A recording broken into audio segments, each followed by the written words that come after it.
بالله من الشيطان الرجيم بسم الله الرحمن الرحيم كل نفس ذائقة الموت ثم إلينا ترجعون. Everyone shall taste death, then unto us you shall be returned. So inshallah I'll be going through the funeral logistics and post-death responsibilities that we may be faced and need to do. My name is Haider. I'll be your servant today. I'm not an expert in the field, but I'm going to share my experience and what I know in this regards. So the aims and objectives, inshallah, is to offer clear, comprehensive information, the steps involved in the process, give you knowledge, equip you with knowledge that you need in order to facilitate or arrange a funeral or manage the affairs of someone passing away, to alleviate any stress by demystifying the funeral planning process because it can be daunting, and give you ideas on how to plan this process during a very troublesome time. It's without a doubt that if someone passes away in the family or dear ones or friends, close friends, it is a great stress and emotional time.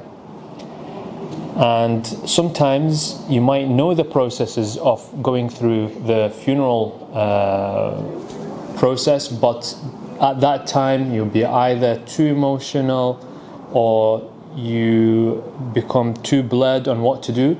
That's one situation. Another situation is that we are unfamiliar with the process to begin with and we don't know what to do. So inshallah, the aim of this, and when we talk about it, it will clear this for you. I'm not going to cover any religious aspect point of view, so any fiqh point of view, hopefully that should have been cleared with the Shaykh. Okay, so please don't ask me any fiqh aspects. In terms of single point of contact, this is very important and it's a practical point. If a member of the family has passed away, then the family should appoint one person to be the single point of contact. That will just make the whole process smooth and easy. It avoids any delays to the processes, any confusion, whether be it with the mosque, whether be it with the cemetery, whether be it with the registrar office. Always have just one point of contact, appoint that person, allocate that responsibility and let that person deals with it. The most simple terms is if you have no doctor's certificate to say how that person has passed away, you can't do any burial process. You can't start the process. That's the simplest it can get. So you need, the first initial step is to get a paper which is called doctor's certificate for sure. I'll tell you the legal term in a second. It gives the cause of death. You have to have that paper to start the whole process. Without this paper, there's no process. You can't do anything at all. So what's this doctor's certificate? The legal term is called the Medical Certificate of Cause of Death. That's the legal terminology, MCCD for short. Or you could call it the doctor's certificate. Please be aware, this is not the death certificate. Death certificate is something else which we'll touch upon later on. This is literally just a paper, a certificate to say what has caused the death. Why has that person passed away? To get that paper, there are some circumstances, dependent on some circumstances. These circumstances is as listed here. It could be an expected death that happened at home. It could be an expected death that happened in hospital. It could be an unexpected death, completely sudden. And the two bullet points at the end, it could be related to a baby, whether it's born stillbirth, i.e. born dead, or whether it's something the terminology is given for is non-viable fetus, so dead before the 24-week mark. That's the legal aspect. And we'll come to why there is two, because the law has different things that needs to be followed.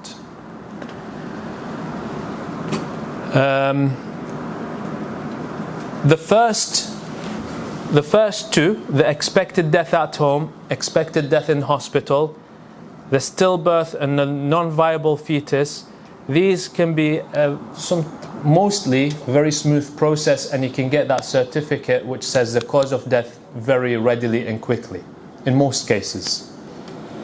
The unexpected death can delay the process because the coroner's office has to be involved in the procedure, which may delay the process slightly.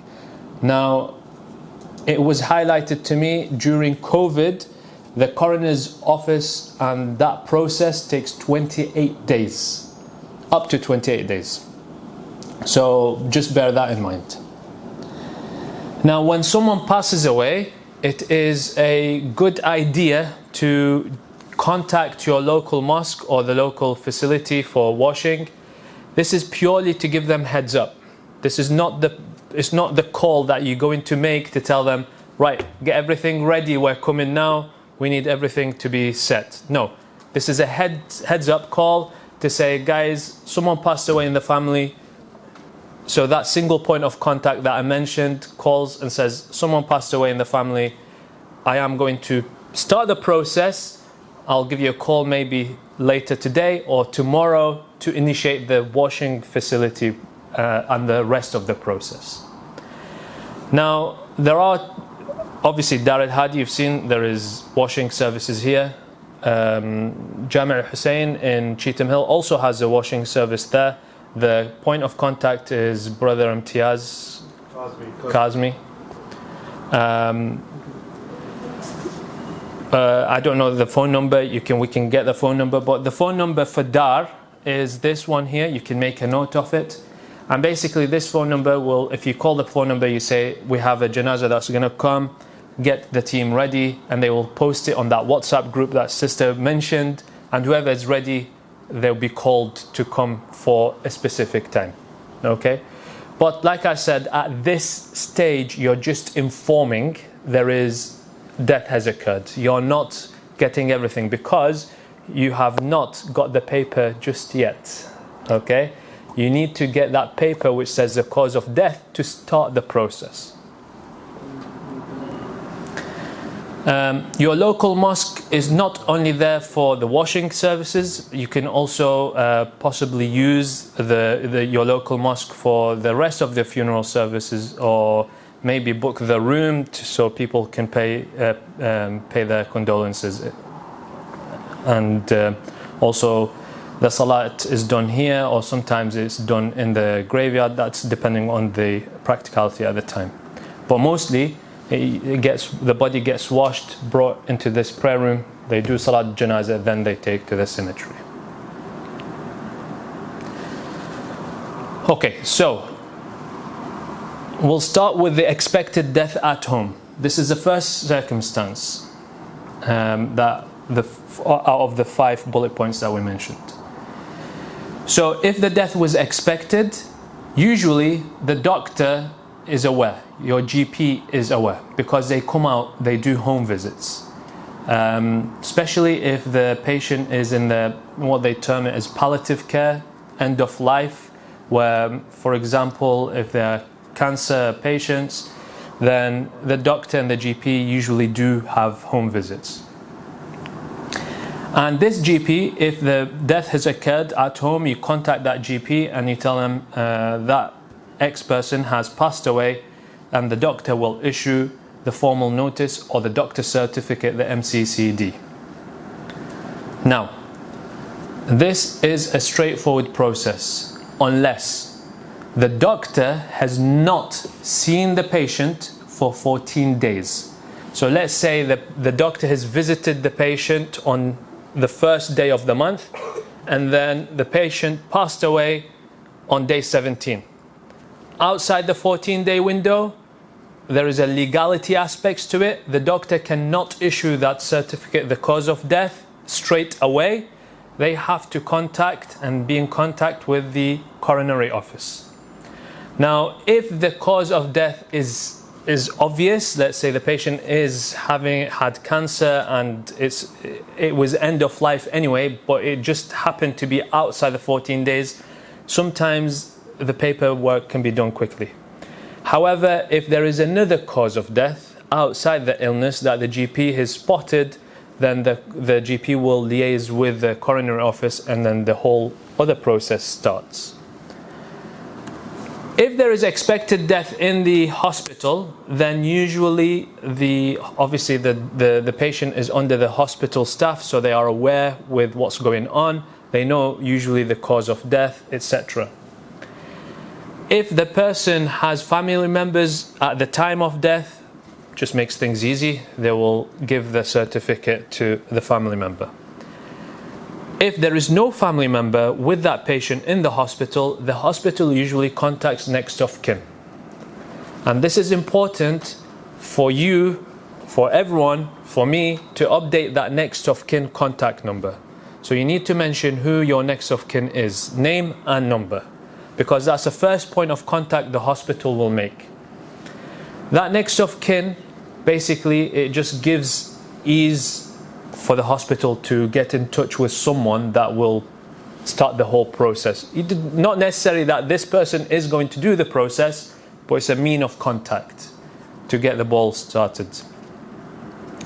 Now, sorry, by updated you mean updated within our health record? Within your health record, so you could tell your GP,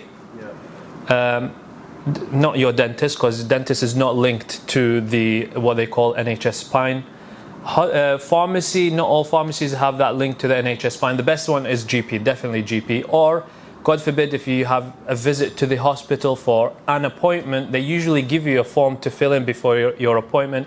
If they didn't, just tell them your next of kin update contacts, and they will update that on their NHS records. Okay. Now, whether the person has passed away at home or in hospital, the normal protocol is if it's at home, then obviously the ambulance will come and take the body to the hospital. If the person passes away in hospital, then the body will be kept in hospital in the mortuary until that paper, which is the second paper that is released by the registrar office, is brought in. Okay, which we'll talk about in a second. So there is two papers now I've talked about. The first one is the cause of death. Without this paper, cause of death, you cannot get the second paper. The second paper allows you to release the body. So the body, up to this moment in time, the body is not for you to do anything else. The body is staying in the hospital mortuary. Does that make sense? Okay. A third circumstance is unexpected death. If there was a sudden unexpected death, you're not anticipating anything, and the person passed away, whether being asleep or awake and just passed away, then you have to call 999. Police has to be informed. And usually, once the police are on site, they do their contacts, i.e. they call in the ambulance, they call in the GP. But with this circumstance is the coronary office, the coroner has to be informed. So the police usually does that. And at this circumstance, that takes the other pathway where there's going to be slight delay, because you're not getting that initial paper, the cause of death, until the coroner has had to look. This is where the point by Sheikh was mentioned about that private MRI. Now, the normal protocol is, if it goes to the coroner's office for any of those reasons, by law, these are the reasons, the legal reasons, the coroner will have to find out the cause of death.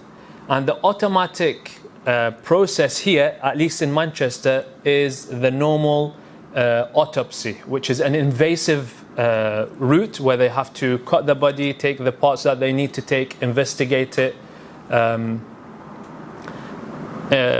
then see what the cause of death is. Okay. So it is the coroner's call to arrange for an autopsy if needed. If the coroner was satisfied that there's no autopsy needed, then they don't do it, and they will issue the cause of death.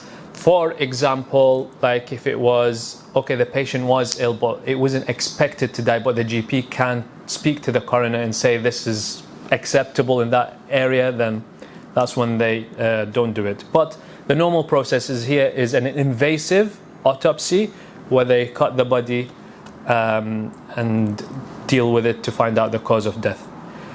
You can opt in for private MRI, which is the non-invasive autopsy, but that's done privately. However, we found out in the previous workshop that depending on the council, I'm not sure with Manchester Council, I don't think we found anything yet, but Lancashire Council, for example, you can request for non-invasive autopsy.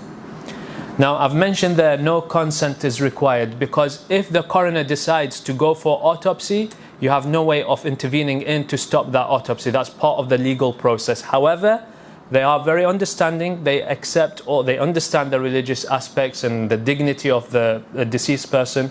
That has to be talked to the coroner, obviously, and then you have to say whether you want the invasive or non-invasive, and you need to have you need to have a plan basically. If you went for non-invasive, then you need to sort out that aspect of it.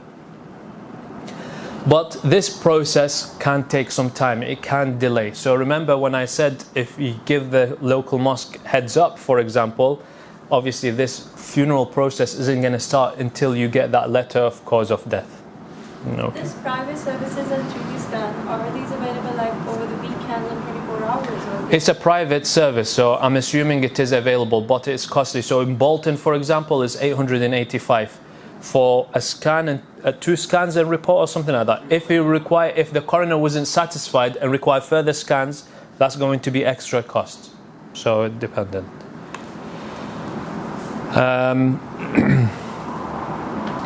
Once the report comes out and the coroner is happy with it, they usually contact the registrar office on your behalf, and then you just go to the registrar office to collect the second paper. The second paper is what we term as a green form or the burial slip, which I'll come back in a second. So these deaths require post-mortem. There's some deaths that require inquest. Inquest means basically it goes through the court, the legal processes. It's something that has happened, either a violent incident or some death happened in industry, or a person passed away in prison or in police custody. It goes via the court system, but you have no control over the steps. The coroner will sort all that out. And then by the end of it, once it's concluded, they will tell you straight go to the registrar office. So you can't intervene in any part of the process. And then the stillborn baby and non-viable fetus. So here in the UK, the legal aspect of it is any baby born that is over 24 weeks, then they have to be registered. If they are less than 24 weeks, the legal terminology is called non-viable fetus. They don't need to be registered. Now, if it was a stillborn baby, i.e. after 24 weeks, usually the midwife or the hospital staff will issue you that paper. No problem, straightforward paper. If it's less than 24 weeks, they issue a paper. Obviously it's a non-viable fetus, but there's no legal aspects for you to follow. You don't have to go to the registrar office, etc. Now bear in mind, this is 24 weeks, this is the English law. Now Sheikh has mentioned in Islam there's 4 months, okay? Over 4 months has to have Ghusul, under 4 months doesn't have to have Ghusul. That's the fiqh aspect that has to be gone back to the fiqh aspect, not here, not the legal aspects. Okay, so now you have got the certificate, the cause of death. This is the first paperwork that you need to get. What do you do next? Once you have that paper, you've got that paper, but that paper does not allow you to release the body from the hospital. Remember, the body is still in the mortuary. So what do? You take that paper and you take it to the registrar office. The registrar office will register the death. They will issue you the green form, which allows the burial. This is the form that you can take to the hospital to release the body. This is the same form that you take to the cemetery to book the plot, the grave.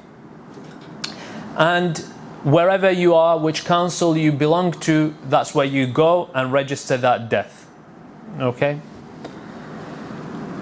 If you remember, I've mentioned that single point of contact. Again, I'll mention it again and reiterate it. It's good that that single point of contact that does this. So you give that responsibility to one individual, and that individual fulfills this responsibility. What happens at the registrar office is the registrar, they register the death. You have your, obviously, the cause of death. They will take from you the deceased details. Now, some of the details are already on that form that you have, but they will ask you further questions. So if you have proof of identity, passport, driving license, utility bill, their address, that they can ask for that as well. Now they already know, because on that certificate, what the cause was, what date it was, but they will also confirm that, double confirm that. So don't be like shocked when they ask you, don't be defensive about it. It's just the normal protocol. Once you receive that green form, the green certificate, then that certificate allows you to release the body from the hospital. The body is still in the mortuary at this present moment. What you do next is two things. You can do that simultaneously, or you do one after the other. The first point is contacting the cemetery, if you wanted to contact the cemetery at this stage, or you can contact the mosque in terms of arranging for washing facility. But no, from experience, you contact cemetery first. Why? Because you need to know whether that plot, that grave is ready, because there's no point of you washing the body and everything and the graveyard is not ready for you. Then where do you keep the body then? Because we don't have any fridges here, or you have to take it to an English funeral directors, for example. So you contact the cemetery. Now the main cemetery we use is Chorlton one, Southern Cemetery, but sometimes we go Stockport, sometimes in North Manchester, but here in this area commonly the one in Chorlton. What they will ask you is for the burial certificate, which is that green paper that you took from the registrar office. And I say it again, without the green paper you can't book the plot of land in the graveyard. The burial plot and time is given to you by the cemetery team. So that's why it's practical to get that first before you contact the mosque to arrange for the washing service. Now, I've mentioned here figures from 2,450 to 4,143. This is where the money and the money aspect of the whole process begins. Prior to that, it's usually done on a voluntary service. Like in Dar, they don't charge for the washing service. However, there is a charge not by Dar, but by the person who delivers the body to Dar, etc. It's roughly around £200, we said. And usually the family, after the janazah is finished and the washing and stuff, they give donation to keep the washing services running. That's all. But no one takes any money to them. It's completely voluntary at this moment in the process. Now the council or the graveyard, the cemetery team will ask you for money. If the deceased in their lifetime has purchased a land privately, that's separate because they've already purchased it, and it's around 4,500, 4,700 to purchase a grave, a plot. And it's not in every cemetery. There are certain cemeteries where they allow private land. Some cemeteries they don't have that. Okay, that's something you can look up into. But the normal process in Manchester, if the person hasn't purchased, so the next of kin or that single point of contact goes and purchases the plot of land. If that purchaser is Manchester resident and the deceased is Manchester resident, so there's two links here. If both of them are Manchester residents, then the cost is 2,450 for that plot. If the purchaser is, or one of them, either the purchaser or the deceased are Manchester, but not both, either or, is 3,250. If both of them are not residents, then it's 4,143. This is if you are intending to bury the person here in the cemetery. There are certain people, depending on the will, they want their body to be sent abroad, wherever, to Iraq, to Pakistan, to any other land outside of England. This process is called repatriation, and there is legal aspects to it. First is, remember, you've registered the death, but you also need an extra paper from the coroner office to allow for the body to leave England. So that process has, have you got a question, sorry? Okay. So that process, you have to obtain that letter, and that form is called Form 104. And that's issued only by the coroner. So that's one legal requirement. Another legal requirement, what they do is, because the body is leaving the country, they have to do something called embalming the body. So basically where they drain the body and they put medicine to preserve the body. And there's also a special coffin that has to be purchased. And that coffin is not the normal coffin that you saw in the washing room. It has to be metal and it has to be well sealed and stuff like that. So that's if you're sending the body outside. Now, back to burying the body here. So you've had your cause of death paper, certificate, you've taken it to the registrar office, you have the green form, the burial is ready. At this stage in time, you can call your local mosque, you tell them, listen, I've got the papers, I'm ready to release that body from the hospital. So let's say you've confirmed with the cemetery there is a plot, Monday PM, then it's fine for you to contact the mosque Sunday night saying, look, I'm ready for Monday morning, for example. But there is no point of you sorting out the mosque washing facility if you haven't sorted out the cemetery, because you could go, you get the body out of the hospital, bring it to the washing service, they've done the washing, the body is in the coffin, you call the cemetery and they say, we don't have any grave ready for you, you have to wait 2 days, for example. What are you going to do with that body for 2 days? So you need to be practical about it. How long usually it takes to get the grave ready and get the registration? They're usually quick. They're very quick. These, even with the registrar office, they're very understanding. Once someone passes away, they're very, very quick and easy. We are not talking about days, it could be a day and hour. Maybe 24, 48 hours at tops. It's not going to be longer than that. It's usually a quick process, unless something else is involved, like the coroner's office, that's something else. So, in summary, someone passes away, make a provisional call to the mosque, say someone has passed away. Just bear that in mind, keep things ready. If you have any short things, if you're short of sidr or kafur or the kafan, just get that ready. Someone has passed away. This is not the call for them to actually come to the mosque for the wash. So this is an initial provisional call. If the person has passed away at home, was it expected death? Was it not expected death? If it's expected death, hopefully it should run smooth and you'll get that cause of death certificate. Can the certificate be issued? Yes. If it can't be issued, like we mentioned, if it was outside that 14-day, the GP hasn't seen it, then it goes to the coroner office. The GP will inform the coroner office. Then usually a easy process. However, if the death is unclear, again, the doctors will liaise with the coroner's office. You have no control over that. That's the normal steps. Once the coroner is happy, once everything is sorted, they will issue you the certificate of cause of death. Once you have that certificate cause of death, what you do is you contact the registrar office.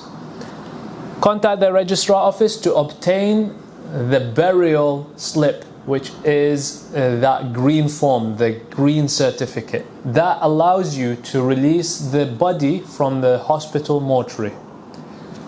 Once you have that paper, give call to the, now you realize I put call mosque and then I said call cemetery.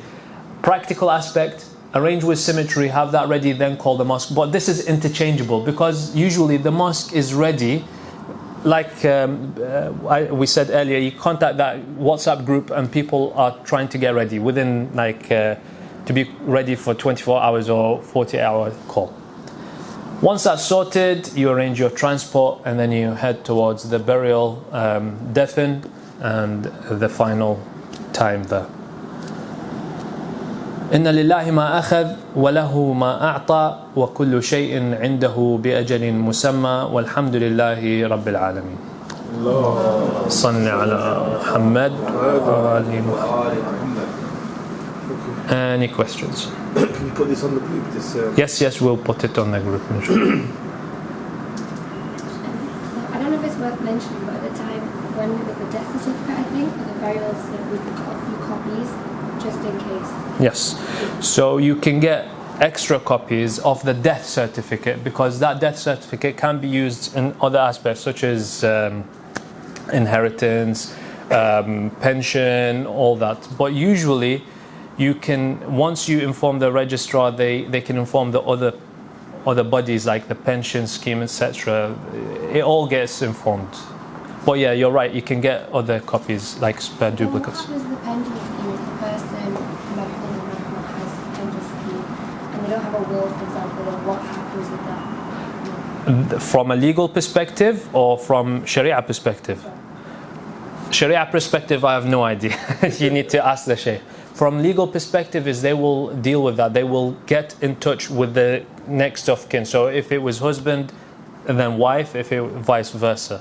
So they'll get in contact. In terms of the monies given, obviously there's inheritance tax and all that. They deal with that. Again, I don't know the ins and outs. Okay, Rich. Brilliant. Jazakumullah. Ahsanallah. Are there any more questions or? I guess thank you very much to everybody. Jazakumullah.